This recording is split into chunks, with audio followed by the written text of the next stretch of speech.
here with Donna Corley, who has just been asked to lead Freddie Mac's single-family business on an interim basis, and it is a huge job. So today we're going to talk about how you go from 0 to 60 when you're tapped for a tremendous new opportunity. Welcome, Donna. It's great to be here. Thank you. So I'd like you to spend just a few minutes telling us about yourself and your career, because I'm not sure how many people are aware that you've been in this industry for a very long time. Yes, indeed, because I started when I was 9. Yes. But no, I've been with Freddie Mac for 24 years now. And congratulations. Thank you. It's in my blood. So, I started, in a research area. We used to have an internal broker-dealer trading room back when it was pretty much all men, and there were very few women in leadership roles. Then I moved into our investments area, and I was a portfolio manager for about a dozen years, investing in all different mortgage-related products. And it was at the onset of the mortgage crisis that I was asked to take that capital markets experience and start heading up the single-family pricing area. So that was my big move into single-family space, and that then led into the start of credit risk transfer and recognizing, wow, I can use my portfolio manager skills and all of those capital market skills to figure out how we can start selling credit risk into the industry. And then when we had an enormous reorg for the company where a whole bunch of risk-related areas all moved back to be part of single family, they tapped me to lead that effort. So that's what I've been doing for the past 5 years. So yes, it's been at one company for 24 years, but there has been nothing but change and opportunities, and each one helping me grow and grow as a person and as a leader. And so I've had the pleasure of having some amazing teams and colleagues over the years. When you're tapped that often, clearly you are standing out, and your achievements and accomplishments are well known within the organization. And it's probably why they tapped you this time to act on an interim basis, leading this very important function. So clearly they knew you were the right person. But I'm going to ask you, it's one thing when Freddie Mac wants you to do this big job. Yes.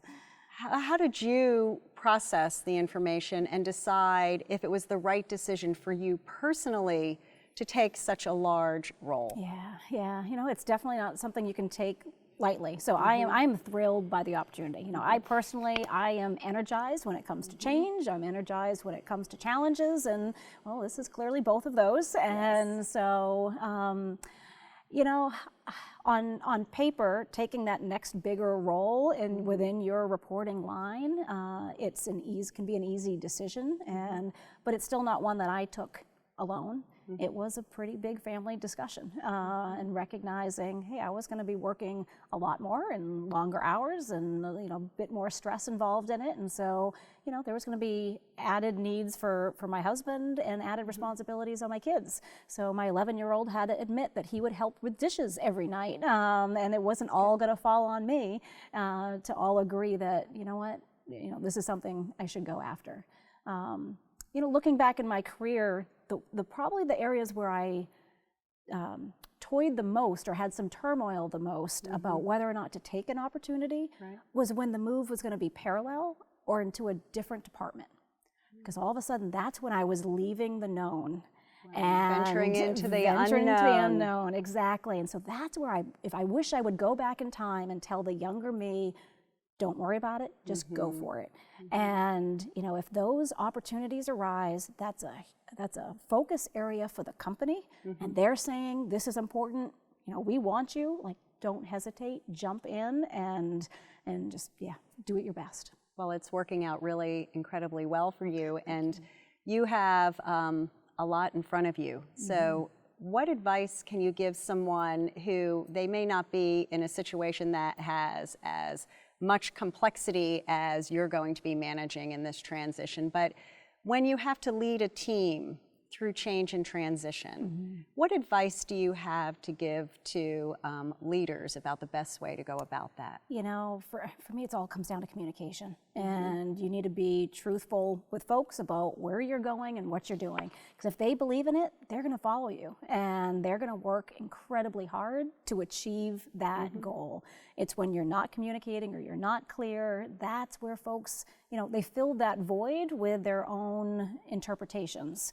And it's hard for them to really rally around and support. So, you know, I'm not even officially in the job until tomorrow, and yet I've already had a town hall and be able to help lay out that vision and direction for the folks in single family. Yeah. I think authentic leadership is so important, and everything you described sounds like that's the way that you go in and approach things, be open, honest, transparent, keep communication going. Absolutely, yes. And so as these transitions can be stressful at times, and jobs alone can be stressful at times. So what are you going to do to practice self-care? Yes, because I'm guessing a lot like you, and that we can get a little bit intense with the big jobs at hand, and it can be all-encompassing if you let it. And so, you know, for me, I'll say exercise is my stress relief. So I start every day with that. So I'm expecting through this whole transition to keep that routine going. I'd say whether it's when I'm on the treadmill or, you know, spinning on the Peloton bike, there are so often that all of a sudden ideas pop into my head for issues that I had been struggling with for days. And that alone is proof that you have to step away from the day-to-day, let your mind, go blank, and suddenly get rid of the clutter. Get rid of the clutter, and all of a sudden other things become so clear. So that, to me, is something that I hope very much to do.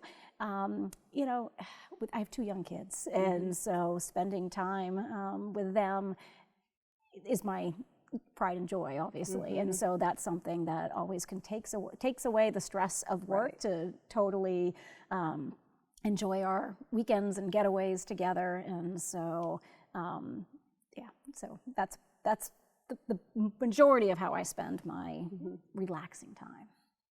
Donna, we are thrilled for you, and thank you so much for being part of today, and thank you for being such a beacon and example of the type of leader we need. You have taken risks, and you've stepped up, and you've worked hard, and you have this incredible opportunity in front of you, and I just think you're such a shining example for the women in this industry. I appreciate your support for mPower and for all the work that you're doing to set an example.